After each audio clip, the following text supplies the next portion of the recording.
Vamos ler um texto que está na carta de Tiago, capítulo 1 e o versículo 5. Ele traz uma orientação como obter sabedoria. E esta é algo que precisamos buscar entendimento para a gente não ficar só no nosso conhecimento e nos limitar. Você observa que o conhecimento do homem ele é muito limitado, e dentro daquilo que eu acho, muitas vezes eu acho, mas a palavra é bem diferente. Então você observa que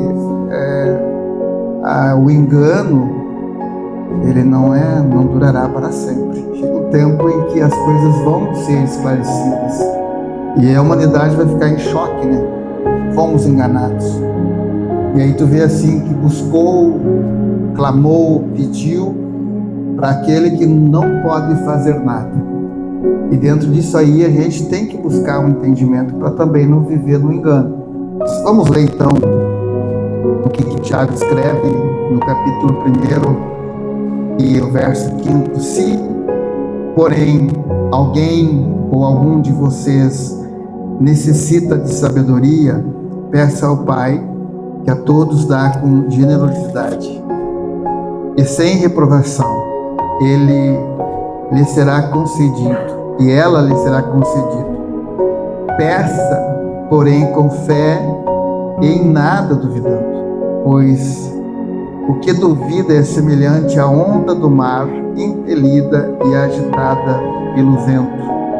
E uma pessoa dessas não pense que alcançará do Senhor alguma coisa, sendo indecisa e inconstante em todos os seus caminhos.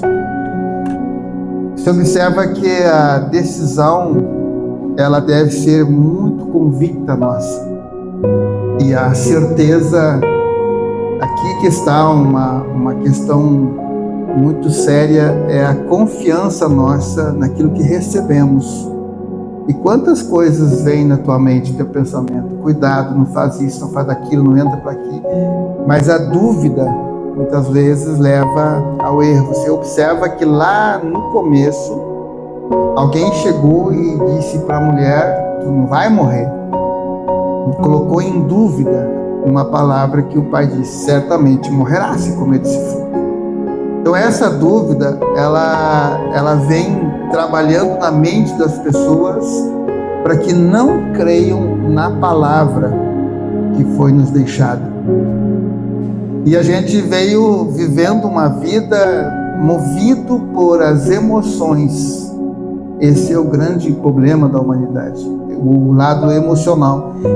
O emocional, há um total desequilíbrio dentro da humanidade, porque tudo que ela buscou, todo o investimento do ser humano foi do lado de fora. E é esse o grande mal da humanidade, o desequilíbrio. Quando tudo que tu tem está do lado de fora teu e nada dentro. Então quando você pega essa palavra aqui, você observa que o conhecimento, peça sabedoria, é riqueza interna. Nós ouvimos um texto e ele traz para nós com grande clareza o que estamos vivendo hoje. Então a história ela conta lá sobre os profetas que serviam ao Deus Baal e adoravam ele e cultuavam ele. E ali eles faziam os cultos deles de adoração. E o que acontecia nesses cultos? Está lá. Profecia, pulo, grito. Era o que acontecia. Então, diante daquele desafio, Elias só. Quantos profetas eram? 450. Elias só. E ele lança um desafio. Clamem, vão levantar o altar. Eu creio que o Deus que você serve não ouve vocês. E aquele que, se ele ouvir, que ele mande um fogo. aceite esse sacrifício sobre o altar, mande fogo do céu. E o desafio foi aceito, porque você observa que uma crença, ela muda uma forma de entendimento, porque a crença não é algo que acontece da noite para o dia. A crença, ela vem sendo construída. Você observa que dentro do sistema foi construída dentro da família, e é assustador. Hoje você observa assim que o número de pessoas religiosas dentro da nossa nação é um índice lá em cima, como também é assustador o número de pessoas que estão na miséria dentro da nação e analfabetos. E agora? Como que pode isso aqui? Se nós temos uma fé que adoramos um Criador que tudo pode, como que o país está vivendo a situação? Como que o mundo está vivendo se um grande percentual diz que adora o Senhor? Mas quem estão adorando? Então você observa que dentro desse desafio, 450 profetas ali que adoravam a Baal, começa o culto deles de clamor, de invocação a Baal. E ali diz, pode ler lá, está lá. Eles pulavam, eles profetizavam, eles choravam, eles se abraçavam, eles viviam aquele culto, como a gente vê muitos hoje. Mas cadê o fogo? Cadê a presença? Cadê o fogo do céu no altar? E aí a coisa começou a complicar. Porque aí, nada de resposta, eles começaram a se agredir uns aos outros. O que acontece aí? Briga, divisão, separação, invasão. Não é o que acontece? Exatamente isso aqui. Então a invocação não vinha resposta, mas a profecia rolava solta ali, o clamor, o grito, o pulo, tudo, mas e o sinal do Altíssimo? Nada. Agora você observa que quando chega umas horas da tarde, já cansados daquele ritual, daquele sistema, e nada do sobrenatural. E eu vou dizer uma coisa, as pessoas hoje estão cansadas dentro dos segmentos religiosos. Essa é uma verdade. Porque elas estão que nem a samaritana. Não muda nada. Não há mudança. Porque todo o sistema, ele está te levando a buscar fora. É tanto que você busca, tem que vir buscar, tem que vir aqui. Mas quando você vai para a palavra nos ensina que Ele está dentro. Eu preciso conhecer. Como que eu vou conhecer aquele que está em mim se eu não paro diante de um espelho para me analisar? Para mim observar a minha pessoa. Como? Você observa, irmãos, que a tua vida está tão corrida que você não para pensar em você um minuto. O que eu estou fazendo com o que tem de mais precioso, que sou eu, a vida que está em mim? O que eu estou fazendo? E aí você está vivendo uma trajetória para os outros, para agradar, para justificar, para se apresentar, para tantas coisas, mas aqui dentro, vazio,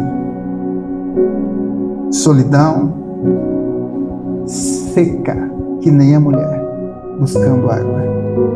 Mas aquela água, naquela fonte que ela buscava, nunca saciava ela.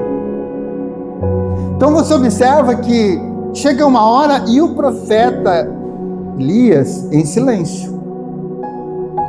E ainda ele dizia, clame mais, peçam mais, quem sabe ele está dormindo, está descansando. Se Deus de vocês não está ouvindo, quem sabe ele é surdo. Então, quando você buscar sabedoria, você vai sair desse ciclo vicioso,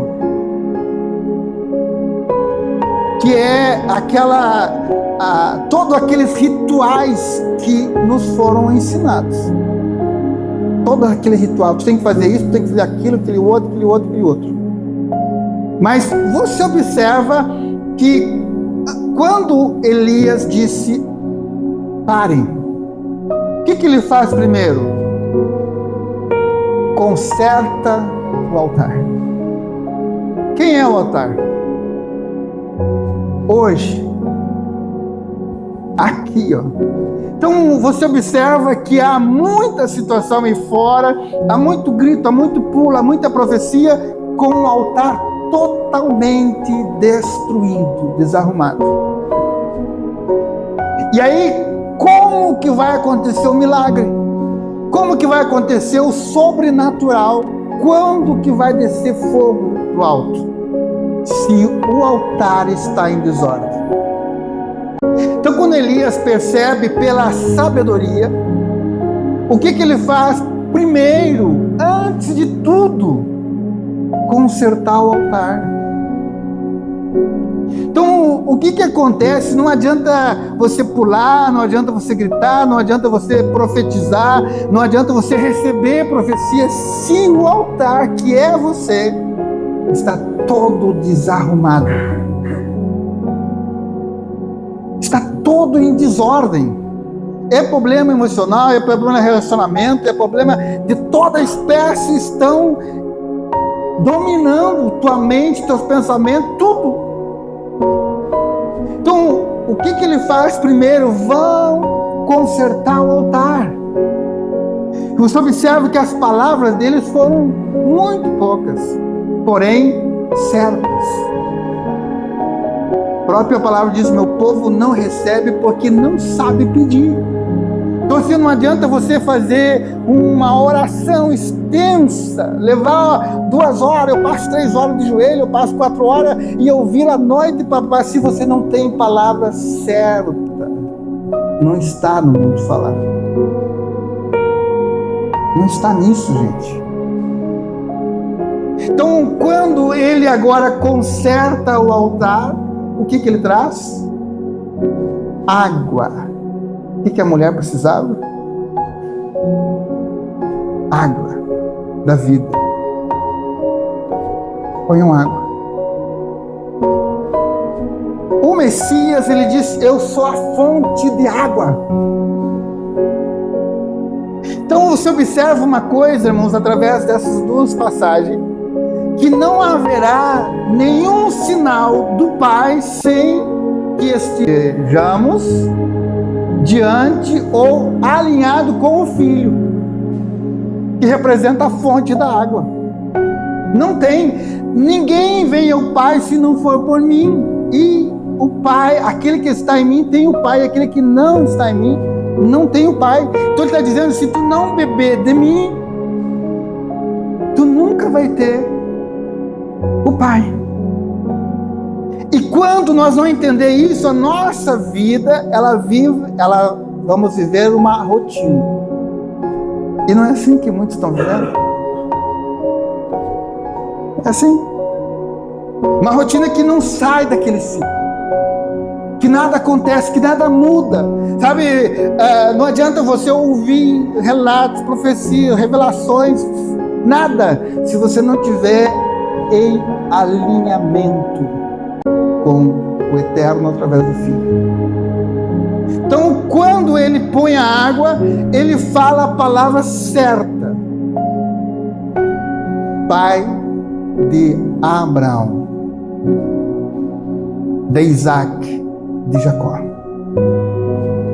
Então, o que ele está dizendo aqui, irmãos? Que aquele que escolheu Abraão, que escolheu Isaac, que escolheu Jacó, é o meu Senhor. Nele eu confio. Então, para que eles vejam que tu está comigo, manda fogo do céu. Foi poucas palavras, porém certas. Então, exatamente, você fala tantas coisas que você nem sabe o que vai pedir. Nem sabe o que está necessitado. O Elias foi fogo.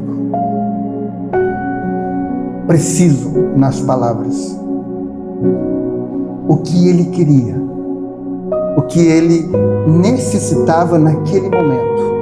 Então ele acessa como uma linha, uma rede de acesso pelos meios que o Pai deixou, a qual ele se revelou para Abraão, para Isaac, para Jacó. Ele usa esse canal. Tu és o Deus de Abraão. Então, diante disso aqui, você observa, irmãos, que aonde estava a quantidade? E quando você vai para o texto sagrado que o Messias deixou, ele diz que a porta de acesso a ele, que jeito ela é? Mas a porta que outros acessam aí fora, e muitos passam por ela. Muitos. E agora? Há uma multidão clamando, há uma multidão profetizando, há uma multidão intercedendo aí, mas e cadê o sobrenatural? E você sempre recorreu ao sistema e não à fonte da água da vida. Você sempre dependeu do sistema. Parece que fora dele você não conseguiria viver, ou não consegue viver. Mas e quanto à vida? Quanto ao dia a dia? Quanto à situação na casa? Como está? Quanto à paz interior, o equilíbrio, quanto à confiança. Você observa que o texto que nós lemos, ele diz assim: peça, porém, com fé, em nada duvidando, pois quem duvida é semelhante ao quê? A onda do mar, que o vento sopra e ela levanta e vai na praia e volta, e levanta de novo, e recua toda, e faz toda. Então pessoas estão vivendo nesta situação, sabe? Vento sopra, a hora estão lá em cima, todo cheio de esperança, todo cheio de alegria, de repente estão lá embaixo, estão morrendo, e agora estão sendo destruídos. Altos e baixos, depende do vento.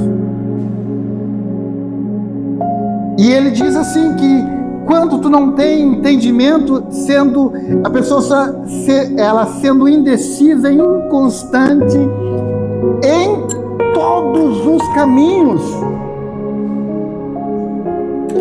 Talvez você conheça pessoas indecisas na vida, em todos os caminhos, indecisa em relacionamento, indecisa em profissão, indecisa no dia a dia, indecisa o que eu vou fazer. Ou não tem? Tem. E essa indecisão, ela não te dá rumo nenhum. E o perigo disso é tu receber informação errada. Para onde vai tal lugar? Se ele vai para a esquerda, eu mando para a direita. E aí? E você entra. E até você acordar, já se comprometeu demais.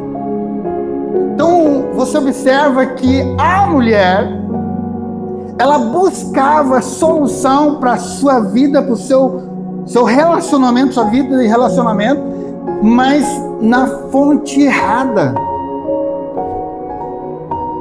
E aí você observa uma coisa, olha só, irmãos, que a palavra de hoje falou com nós. Elias sozinho, mediante um desafio, que os outros eram 450. Clamavam, pulavam, choravam, profetizavam e nada acontecia. A mulher, agora também sozinha no poço, só que inverte, a vida dela agora sai para alcançar uma multidão. Então você observa uma coisa: quando o Messias entra na nossa vida, ele nos tira da instabilidade,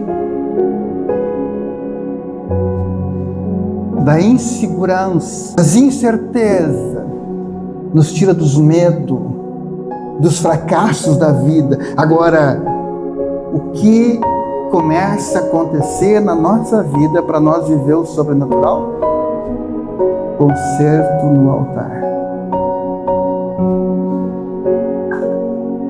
E essa é o mais doloroso, não é? Consertar esse altar é o maior desafio.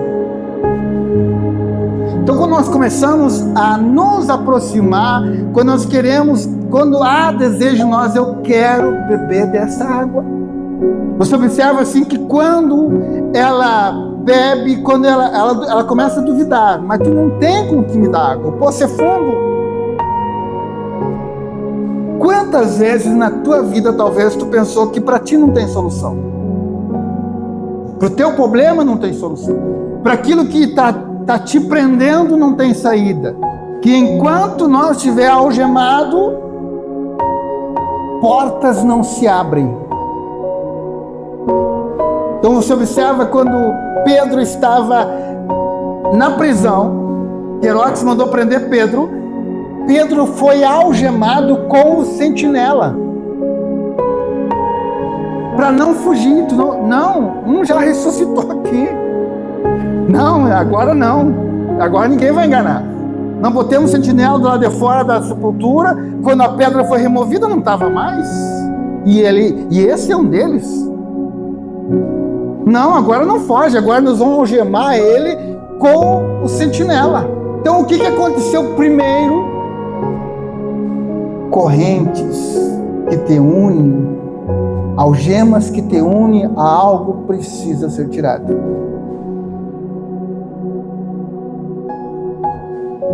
Por que muitas vezes as portas não se abrem para nós? Porque enquanto nós estiver algemado com algum sentimento, dor do passado, trauma, desejos, as portas não vão se abrir. Mas cai as algemas. Caíram as algemas. E aí o anjo disse: levanta, põe tua capa e segue-me. Está vendo? Como você vai ver o milagre na tua vida e você vai pensar que é um sonho. Pedro pensou que era um sonho. É Ele te conduzindo para fora das prisões, para fora daquilo que impede você de viver a liberdade. E muitas vezes essas prisões estão impedindo você, teus relacionamentos, as amizades, os teus convívios. Sabe que quantas pessoas são alteradas no dia a dia sem se dar conta por que mudou algo aqui dentro de mim. Sabe, uma palavra que às vezes te diz, um gesto, uma ação do outro, parece que muda tudo dentro de você. É instabilidade. Qualquer vento contrário muda teus planos, muda teus sonhos, muda teus projetos, muda tudo. Então agora você observa-se que quando ele é liberto, começa a abrir as portas. Ele só viu que a porta se abriu. Quem sabe na tua vida tu pensa tantas coisas que precisam acontecer para algo grande acontecer na tua vida, mas você nunca pediu: Pai, me liberta, me liberta de mim. Peça sabedoria, deixa eu aprender a lidar com essa criatura. Me ensina, me põe diante de um espelho. Quando o povo sai do deserto, primeira água que eles se deparam era águas amargas. Sabe, quem bebeu água nas nascentes, ela sempre reflete a tua imagem. Porque quem bebeu se prostra, se depara com você. E quando eles se depararam, era a amargura de uma vida escrava, que precisava ser curada. Era a amargura de um passado prisioneiro que eles viviam. Era a amargura de anos e anos de escravidão que refletia ali. Então a cura para nós é espelho da presença. É quando, por isso que a semelhança, sabe, a semelhança que foi colocada em nós perdemos ela quando nós achamos que somos isso, somos aquilo, aquele outro. E dentro dessa vida você foi formado para ser isso, aquilo, isso, aquilo outro. Mas nunca te disseram, tu é a semelhança do Criador. Olha para Ele, te identifica com Ele. Ele é o teu espelho. O Filho trouxe essa semelhança. Então, quando a mulher bebeu da água, ela começou a olhar para ela e ver que todos os relacionamentos que não davam certo era a atitude dela, era conflitos dela, era a sede dela, que nunca era saciada. Mas naquele dia, você sabe o que acontece quando o Eterno entra na nossa vida? Você sai desse estado para esse estado.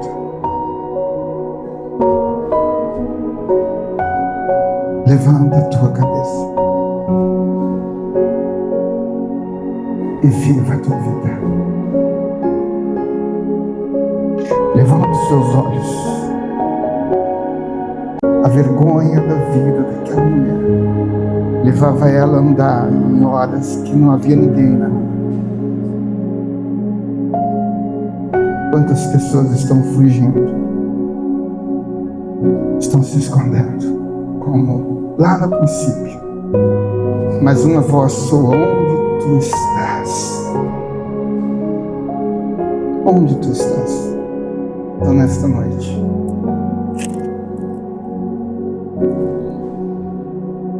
entenda que o que Ele quer comigo e com você é um tempo a sós.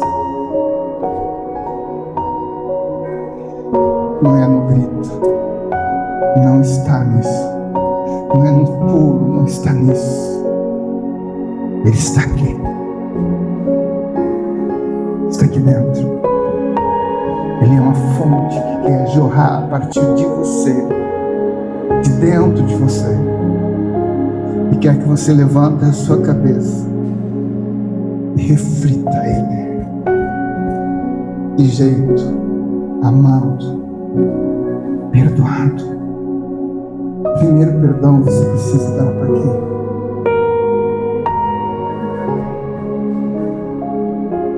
Está vendo? Para você mesmo. Você precisa liberar um perdão para você. Você precisa se amar. Amar você. Sabe? Por isso que Ele levou o povo às águas amargas. Reflita quem é você. Que olhe o que essas águas estão refletindo a amargura. O povo escravo não é feliz. Não tem como ser feliz.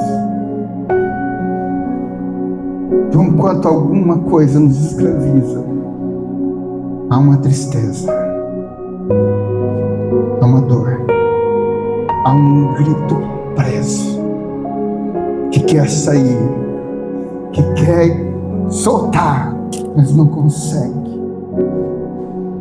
Quantas pessoas estão presas por palavras que ouviram, por críticas, por desprezos, por tantas coisas que feriram, e aquilo encerrou dentro das pessoas.